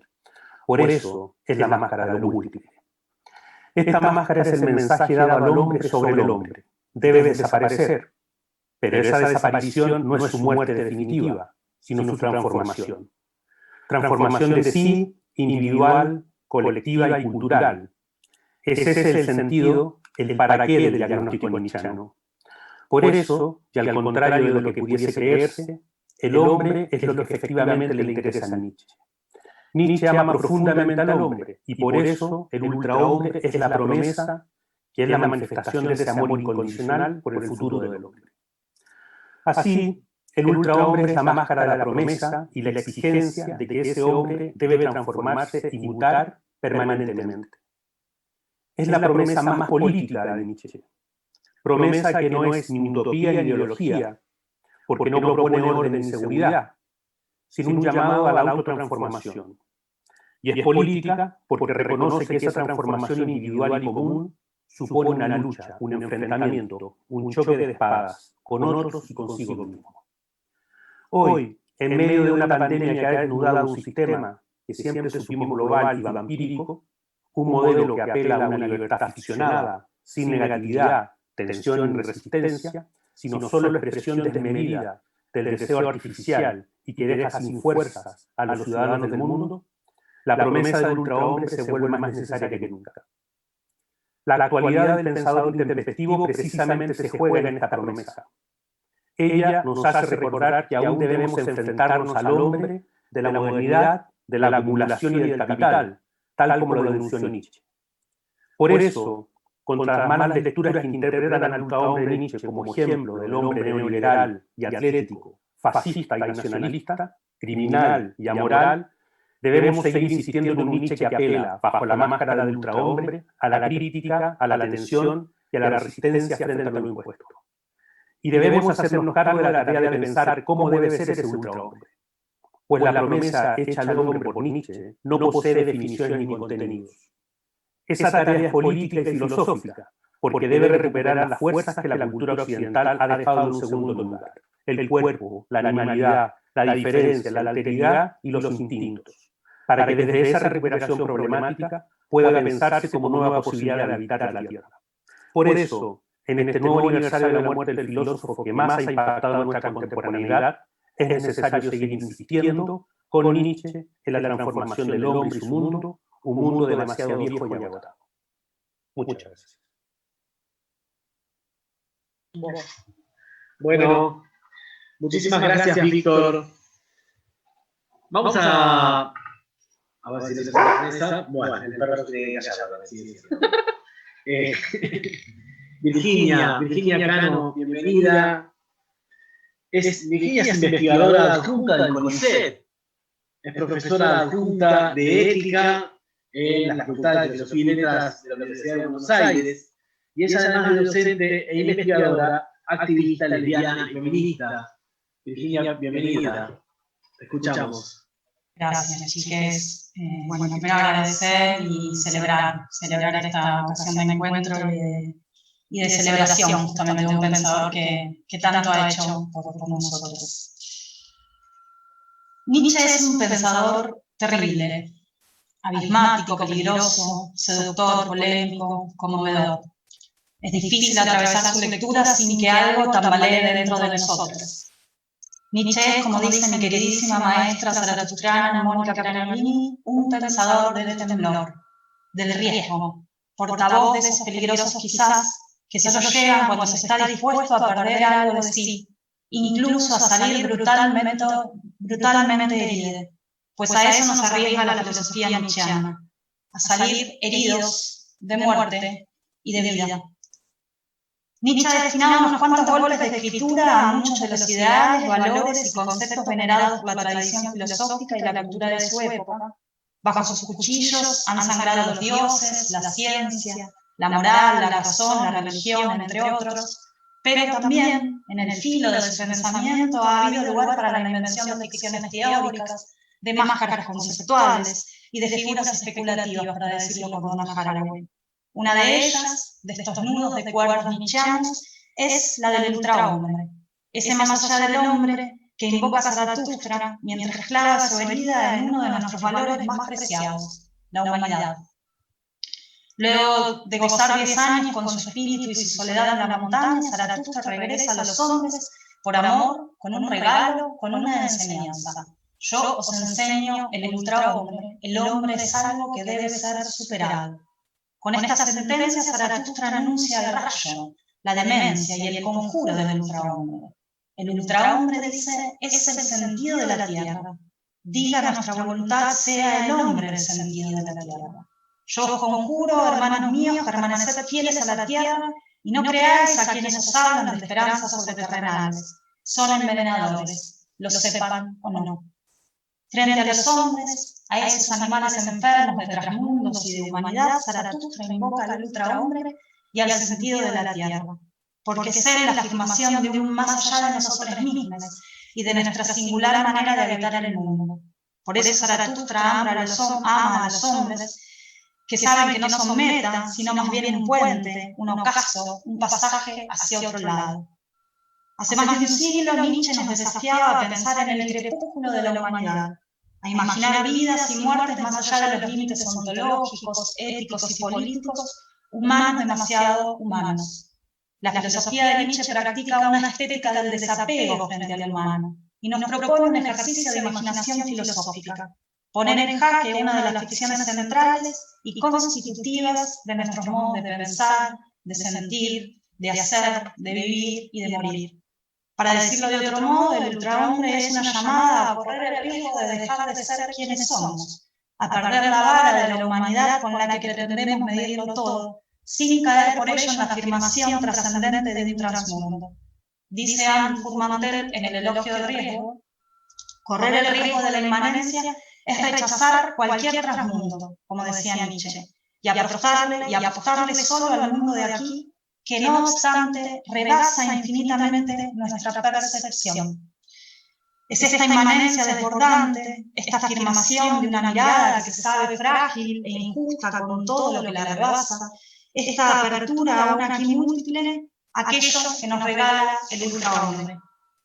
Para no ser meta, sino más bien pasaje, es necesario asumir la precariedad de nuestro pequeño rincón en la galaxia y levantar la vista hacia todos esos otros mundos no humanos, como lo hiciera Zaratustra con su serpiente, su águila y sus extraños parentescos. Tal vez el ultrahombre sea nuestra más alta esperanza porque, como dice Susie Shock, no queremos más ser esta humanidad. Y para ello hay que estar dispuestos a arriesgarnos a ya no ser quienes somos, a ya no imaginar como imaginamos, a ya no desear como deseamos. He allí un don amargo, la enseñanza de Zaratustra. Para pasar al otro lado hay que amar nuestro caso y nuestro ardoroso crepitar. Gracias. Gracias, Virginia. Qué hermoso es escucharte. Qué hermoso lo que acabas de decir. Una maravilla y en consonancia con tu texto, tan maravilloso. Voy a presentar ahora a la doctora Mónica Bertolini. Es profesora regular de la Universidad de Buenos Aires, investigadora principal del CONICET. Ha escrito y compilado varios libros sobre nuestro homenajeado, entre ellos Nietzsche Camino de Mora, Moras Nietzscheanas, del sí mismo, del otro y del entre. Y es directora de Instancias Aires, Escrituras Nietzscheanas, y ha sido coordinadora general de varias jornadas internacionales Nietzsche. Mónica, te escuchamos. Bueno, muchas gracias. Para pensar esta problemática del ultrahombre, que es el más que hombre, el otra cosa que hombre, y no el superhombre en el sentido de un humano empoderado, es necesario tener en cuenta el contexto de la crítica a la metafísica de la subjetividad que realiza Nietzsche, crítica paralela a la muerte de Dios como expresión de la descomposición de la metafísica. En el crepúsculo de los ídolos, en la historia de un error, Nietzsche describe la descomposición de esa metafísica, el cadáver de Dios que empieza a oler mal, como señalaba su poeta amado Heine, y remite tanto a la idea de lo divino o lo numénico como a sus sombras. Y en ese sentido, el sujeto es una de las sombras. En los parágrafos 16 y 17 de Más allá del bien y del mal, Nietzsche muestra que la crítica al sujeto ha de implicar tanto al yo pienso como al yo quiero. En ambos casos se trata del sujeto agente y de aquel que dice yo pienso, yo quiero, yo puedo. Por eso el ultrahombre es posible de ser pensado desde Así habló Zaratustra como aquella promesa del porvenir, pero que no puede ser completada o imaginada en ninguna figura del humano. En estas épocas de pandemia no hemos dejado de pensar en el existente humano, en el modo en que ha devastado el planeta, en cuestiones relativas al poco respeto a las formas de vida diferentes o no asimilables a la propia. La pandemia nos hizo evidente algo que Nietzsche tenía muy claro, que el hombre es la enfermedad de la piel de la tierra, como señala en Zaratustra, y que esa enfermedad se vincula con el modo en que el existente humano se ha apoderado del mundo diciendo yo, yo, yo. Pequeñísimo yo, pequeñísimo ich, que de los despreciadores del cuerpo queda un paso atrás con respecto al cuerpo y al Esdenk, el ello piensa, que explicita en Más allá del bien y del mal. También, en Más allá del bien y del mal, Nietzsche distingue la figura del filósofo que todavía puede considerar que algunos de sus pensamientos remiten a un fondo verdadero, de la figura del eremita, que es el que sabe que detrás de toda máscara hay otra máscara. El eremita es quien reconoce que detrás de cada caverna hay otra caverna, que existe un abismo detrás de cada fondo, detrás de cada fundamentación. Esto significa que toda posible fundamentación se realiza sobre el abismo de la desfundamentación y por lo tanto es una máscara, pero no una máscara de un real, ahora abismal, sino una máscara de nada, una máscara sin rostro. La idea de máscara dispersa toda posibilidad de conservación última de sí y hace patente que no hay un rostro último. Por ello, dice Nietzsche, los más preocupados hoy se preguntan, ¿cómo conservar al hombre? Pero Zaratustra se pregunta como el único y el primero, ¿cómo superar al hombre? Oh, hermanos míos, lo que puedo amar en el hombre es que él es un tránsito y un ocaso. Es decir, si lo que se puede amar del hombre es que es tránsito y ocaso, entonces de esa enfermedad de la piel, de la tierra, solo lo que se puede amar es lo que deja de ser hombre, lo que no se conserva de humanidad. De allí el deshacimiento, que no se adhiere a nada, ni siquiera al propio deshacimiento, y la virtud que hace regalos o virtud que se da.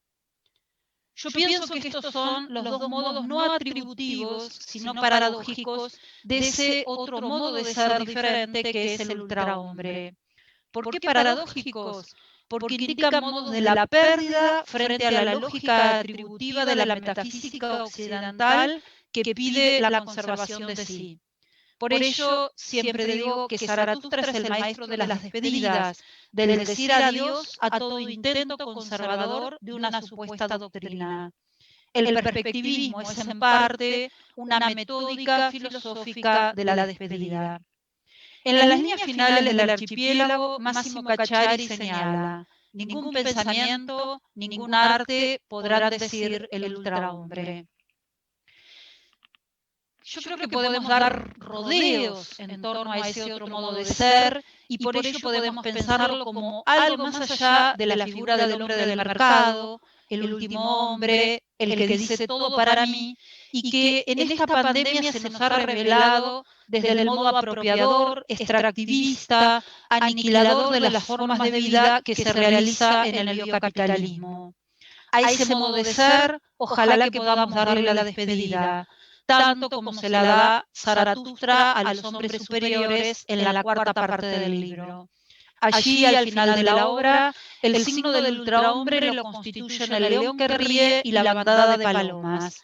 Ese momento en que arriban los pájaros innumerables que con sus aleteos caen como una nube de amor sobre Zaratustra, quien siente que su mano se posa sobre la cabeza de un león. Y el león, del mismo modo que las palomas, le da muestras de un amor que impulsa a Zaratustra a decir que sus hijos están cerca.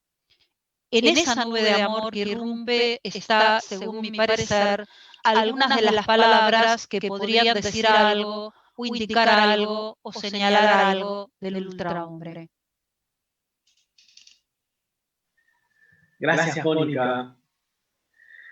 A continuación, Gabriela Balcarce leerá del prólogo de Así habló Zaratustra el parágrafo 4.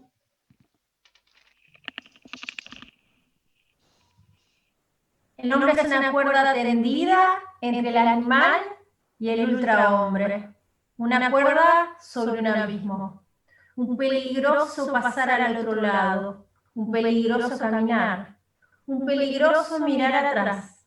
Un peligroso estremecerse y pararse. La grandeza del hombre está en ser un puente y no una meta. Lo que en el hombre se puede amar es que es un tránsito y no un ocaso. Yo amo a quienes no saben vivir de otro modo que hundiéndose en su ocaso, pues ellos son los que pasan al otro lado. Yo amo a los grandes despreciadores, pues ellos son los verdaderos veneradores y flechas del anhelo hacia la otra orilla. Yo amo a quienes para hundirse en su ocaso y sacrificarse no buscan una razón detrás de las estrellas, sino que se sacrifican a la tierra, para que ésta llegue alguna vez a ser del ultrahombre. Yo amo a quien vive para conocer, y quiere conocer para que alguna vez viva el ultrahombre, y quiere así su propio ocaso. Yo amo a quien trabaja e inventa para construirle la casa al ultrahombre, y prepara para la tierra, el animal y la planta, pues quiere así su propio ocaso. Yo amo a quien ama su virtud, pues la virtud es la voluntad de ocaso y una flecha del anhelo. Yo amo a quien no reserva para sí ni una gota de espíritu, sino que quiere ser íntegramente el espíritu de su virtud. Avanza así en forma de espíritu sobre el puente. Yo amo a quien de su virtud hace su inclinación y su fatalidad. Quiere así, por amor a su virtud, seguir viviendo y no seguir viviendo. Yo amo a quien no quiere tener demasiadas virtudes. Una virtud es más virtud que dos, porque es un nudo más fuerte del que cuelga la fatalidad. Yo amo a aquel cuya alma se prodiga y no quiere recibir agradecimiento ni devuelve nada, pues él regala y no quiere conservarse a sí mismo. Yo amo a quien se avergüenza cuando el dado, al caer, le da suerte, y entonces se pregunta, ¿acaso soy yo un jugador que hace trampas? Pues quiere perecer. Yo amo a quien delante de sus acciones arroja palo, y cumple siempre más de lo que promete, pues quiere su ocaso. Yo amo a quien justifica a los hombres del futuro y redime a los del pasado, pues quiere perecer a causa de los hombres del presente. Yo amo a quien castiga a su Dios porque ama a su Dios, pues tiene que perecer por la cólera de su Dios. Yo amo a aquel cuya alma es profunda incluso cuando se la hiere, y que puede perecer a causa de una pequeña vivencia. Pasa así de buen grado por el puente. Yo amo a aquel cuya alma está tan llena que se olvida de sí mismo, y de todas las cosas que están dentro de él. Todas las cosas se transforman así en su ocaso. Yo amo a quien es de espíritu libre y de corazón libre. Su cabeza no es así más que las entrañas de su corazón, pero su corazón lo empuja al ocaso. Yo amo a todos aquellos que son como gotas pesadas que caen una a una de la oscura nube suspendida sobre el hombre. Ellos anuncian el rayo que viene y perecen como anunciadores. Miren, yo soy un anunciador del rayo y una pesada gota que cae de la nube, y ese rayo se llama ultrahombre.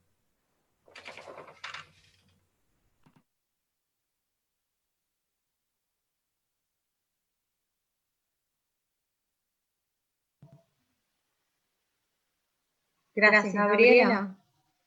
Hermosa la lectura. Y vamos a finalizar esta jornada intensa, hermosa, diversa, con la lectura de un adelanto del libro de Mariana Gor. Por supuesto lo tengo acá al lado mío. Soy muy afortunada por eso. El libro se llama Nietzsche y la literatura y es de próxima aparición. Mariana Gor es escritor, ensayista y periodista cultural, docente de metodología de investigación y de filosofía y estética en la Universidad Nacional de las Artes. Publicó las novelas Preguntale, En Cencerro, Musulmanes, en Casanova, Osvaldo, Blas y Ríos, el ensayo literario Marx y la literatura en Galerna, y el radioteatro Eva y el tiempo detenido en Tic-Tac, que salió por AM750. Es colaborador de Radar Libros, del diario Página 12 y de Revista Otra Parte, y forma parte del grupo de experimentación audiovisual Laboratorio del Yo, junto a Antonella Costa y Hernán Severino. Milita en el Comando Evita, Grupo de Acción Performática del Periodismo Feminista, y es miembro del Comité de Redacción de la revista Instantes Necesarios. Gracias, Tete, compañera querida. Bueno, ustedes saben que el 25 de agosto de 1870, hace exactamente 150 años, se casaban Cosima y Richard Wagner, ¿no? Es decir, que ahí tenemos una fecha particular, ¿no? Les voy a leer un fragmento del capítulo La herida Wagner, de mi libro Nietzsche y la literatura. El perro malandra está pasando en la casa. En julio de 1972 se realizó un coloquio dedicado al pensamiento de Nietzsche en el Castillo y Centro Cultural Internacional de Cerisy-la-Salle, donde la pregunta Nietzsche hoy funcionó como disparador para las exposiciones y conferencias. Allí se reunieron, entre otros, Pierre Grosowski, François Lyotard, Gilles Deleuze y Jacques Derrida a discutir una obra, sus derivas y la imposibilidad de generar una escuela nietzscheana, una burocracia, en los términos en que sí generó, por ejemplo, en torno a los nombres de Marx y Freud. Y esta imposibilidad podría tener que ver, ensayaron en aquel memorable encuentro, podría tener que ver con el estilo, con la escritura de Nietzsche, que no solo rechaza la creación de escuelas, sino que incluso invita a su abandono, a la errancia, al nomadismo. Derrida fue uno de los primeros en intervenir. Lo hizo mediante una larga conferencia anunciada como la cuestión del estilo, aunque luego fuera publicada como Espolones, los estilos de Nietzsche. La apertura de la conferencia es una cita de una carta de Nietzsche a Malvina von Meysenberg, en donde se menciona, cito, una visita señorial aquí en Basilea, la visita en sí, Wagner y su mujer. Se trata de una cita cargada de doble sentido. Nietzsche escribe allí sobre un supuesto paquete o sobre que le habría enviado a von Meysenberg, paquete que nunca sabremos, dice Derrida, lo que realmente nombra entre ellos.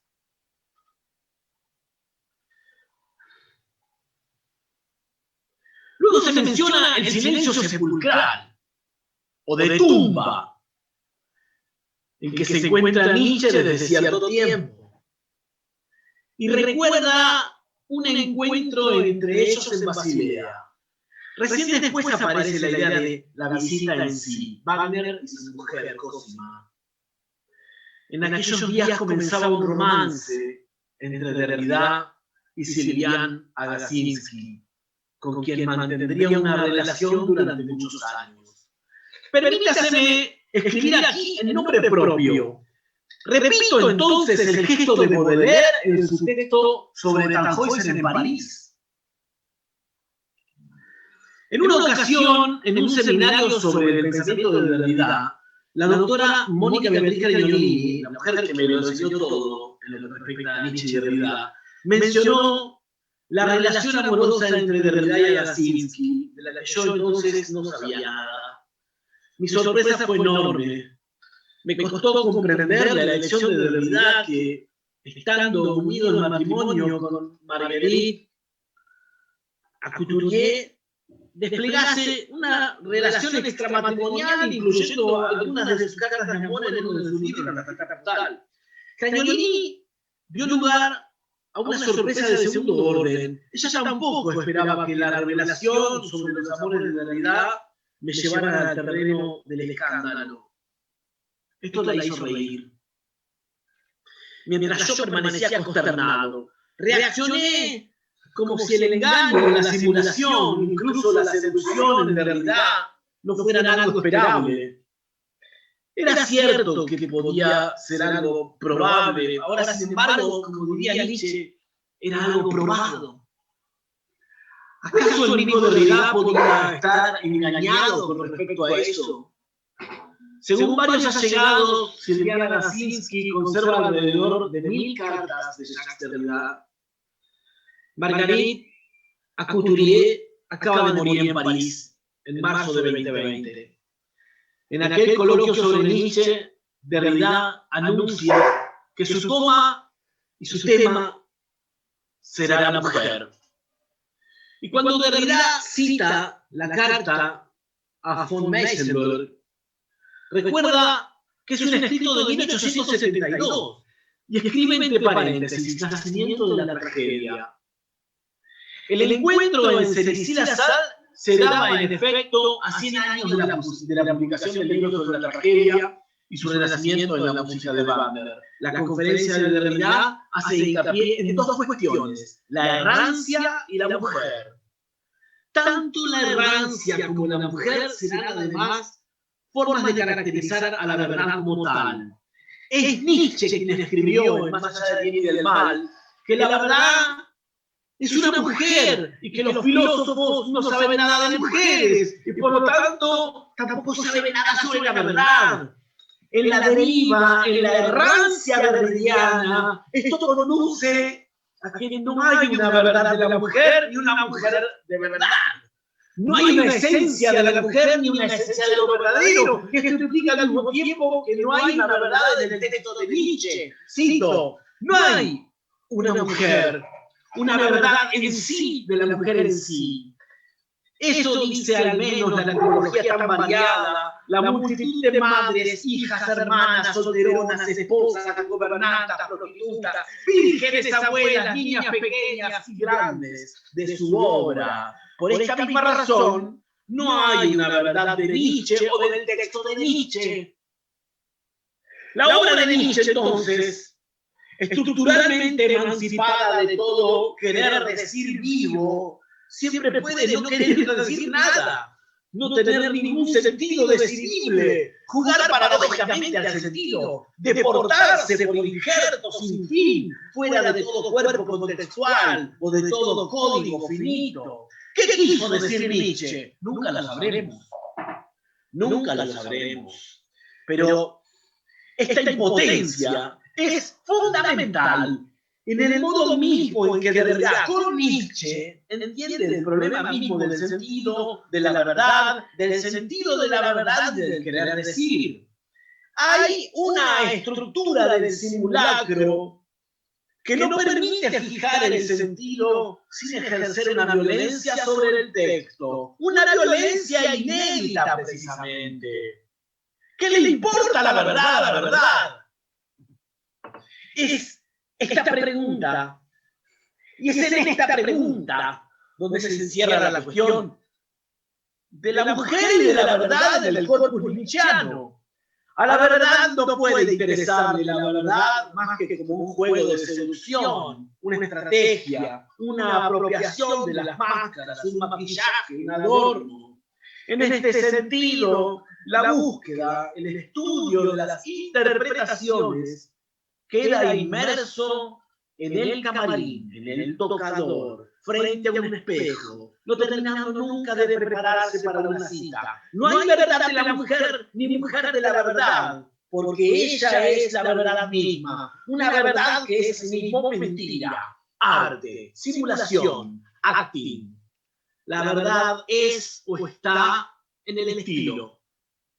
Tener estilo para hacer una determinada cosa, tener estilo en la literatura, en la escritura, practicar distintos estilos, pero también poder ejercer una presión con un objeto punzante, una pluma, dirá de realidad, pero también un estilete, un puñal. Y a partir de esta idea del estilo aparece la noción del espolón. Por ejemplo, el espolón de un velero, escribe de realidad. Ese saliente que en la parte exterior hiende la superficie adversa.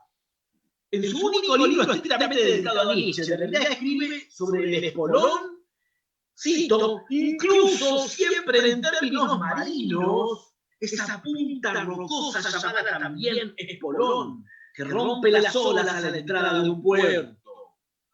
Esta punta rocosa, digo yo, es también la de Loreley, la de Heine.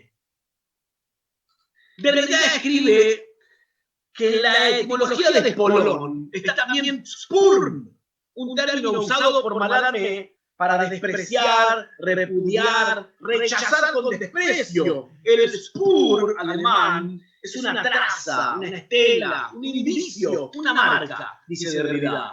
El paso del velero o del barco deja una estela en el agua. El espolón es ese objeto alargado sobre la proa de algunas embarcaciones. La cabeza y el cuello del cisne funcionan como espolón en la embarcación del caballero de Lohengrin.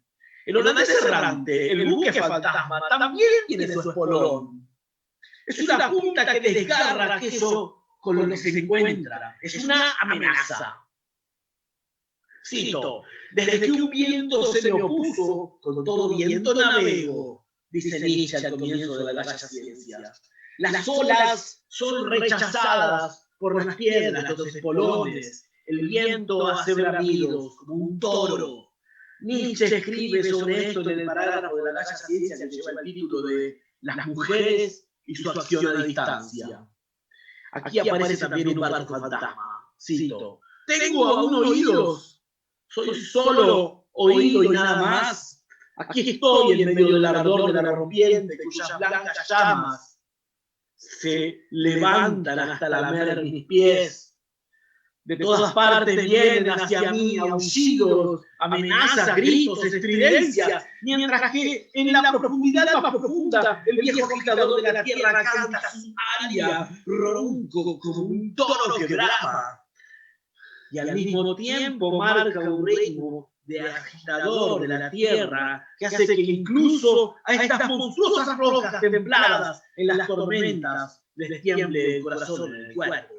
Entonces de pronto, como nacido de la nada, aparece ante el portal de este infernal laberinto a pocas brazas de distancia, un gran velero, deslizándose en silencio como un fantasma. ¡Oh! ¡Esa belleza espectral! ¿Con qué encantamiento me atrapa? ¿Cómo? ¿Se ha embarcado aquí toda la calma y el silencio del mundo? ¿Está acaso mi propia felicidad en este sitio silencioso? Mi yo más feliz. Un segundo mí mismo eternizado. No estar muerto y sin embargo tampoco ya vivo. ¿Cómo? Como un ser intermedio, espectral, silencioso, contemplativo que flota y se desliza, igual que el barco que con sus blancas velas corre por encima del mar oscuro como una enorme mariposa. Sí, correr por encima de la existencia, eso sería. Parece que el ruido que hay aquí me ha vuelto fantasioso. Todo gran ruido hace que pongamos la felicidad en el silencio y la lejanía. Cuando un hombre está en el medio de su ruido, en el medio de su rompiente de lances y proyectos, entonces también ve pasar seres silenciosos, encantadores, que se deslizan ante él y anhela su felicidad y su recogimiento. Son las mujeres. Casi cree que allí junto a las mujeres habita su mejor yo. En esos sitios silenciosos, hasta la más sonora rompiente se convertiría en un silencio sepulcral, y la vida misma en sueño sobre la vida. Sin embargo, mi noble soñador también, en los más bellos veleros, hay tanto estrépito y ruido, y desgraciadamente tanto ruido, pequeño y lamentable, el encanto y el efecto más potente que ejercen las mujeres es, para hablar la lengua de los filósofos, un efecto en la lejanía, un actio in distans. Pero para ello se necesita primero y sobre todo distancia. Distancia. La seducción de la mujer opera a la distancia, a lo lejos. En la distancia se juega su poder, su canto, su encanto. La verdad, la mujer es una operación de toma de distancia, es la distancia que se aleja como un buque fantasma. Lo que se revela en ella es que no hay nada que develar sino un distanciamiento.